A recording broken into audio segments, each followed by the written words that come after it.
2025 arrive à grands pas. On dirait une année très futuriste. Là, c'est quoi nos prédictions pour 2025?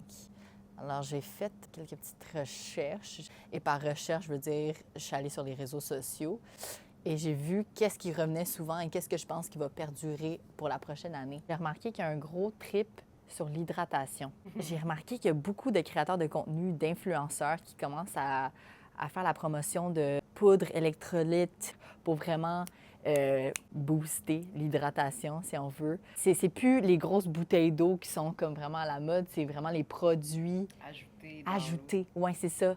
Parce que l'eau seule, c'est plus assez. Il faut mettre de la poudre à l'intérieur. Il y a aussi de l'eau protéinée maintenant qui existe. Donc, qu'est-ce que tu en penses sur ça, le trip de l'hydratation?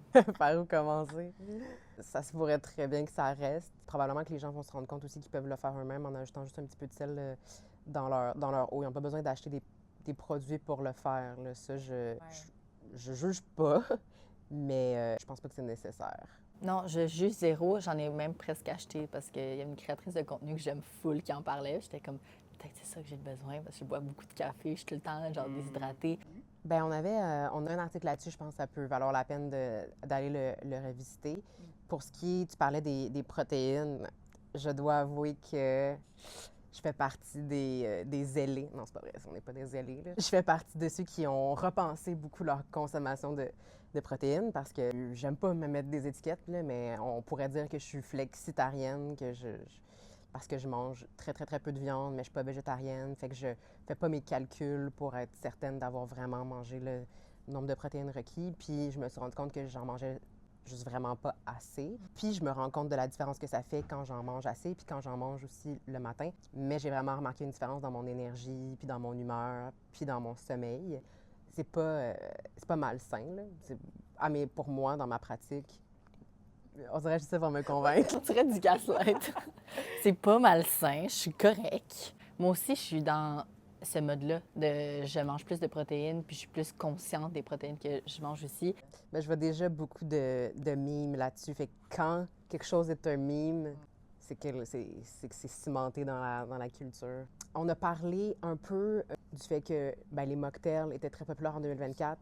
Ça va l'être aussi en 2025. Mais un truc que j'ai remarqué, comme si tout le monde a remarqué que les drinks de l'année, on le déclare, là, c'était les martinis, les espresso martinis, puis les martinis.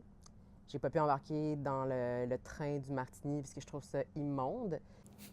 Et là, j'aimerais qu'on essaie de voir ensemble quel va être le cocktail de 2025. Oui, j'adore. Il y a quelques années, c'était l'Aperol Spritz. Puis là, je viens de le dire, c'était les martinis cette année. Ouais, 2023, Aperol Spritz Negroni Spagliato. Ouais. J'appellerais ça le règne de l'amertume. Ouais, absolument. Et j'en ai marre. Je pense que c'est le temps d'enchaîner et de faire quelque chose de différent. Ouais. Donc, Et là, on vit des moments difficiles dans le monde. Donc, on a besoin... Prenez des mocktails si vous voulez. Moi, je vais boire mes cocktails. Puis, je veux genre une margarita. Je veux qu'on normalise les margaritas. Normalise. Les margaritas, je suis tellement d'accord, les cocktails de type vacances. Oui, oui. Moi, je pense qu'on va être dans une vibration, pas vibe, une vibration fruitée en 2025. Je nous le souhaite, on le mérite, là.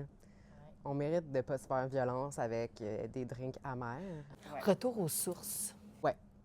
Si on continue sur le thème de l'alcool, j'ai remarqué aussi que oui, il y a eu l'avènement des bières de microbrasserie qui est comme clairement pas arrêté. Il y a aussi le retour des petites bières simples, les petites Corona, les petites Coors.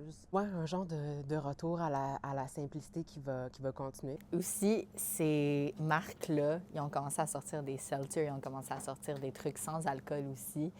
Puis je pense que c'est le retour aux sources, c'est aussi de sauver de l'argent. Ouais, c'est sans prétention. Voilà. Je dis pas que les bières de micro sont prétentieuses, là. C'est ce que je bois, mais... des fois. Mais je suis un peu prétentieuse.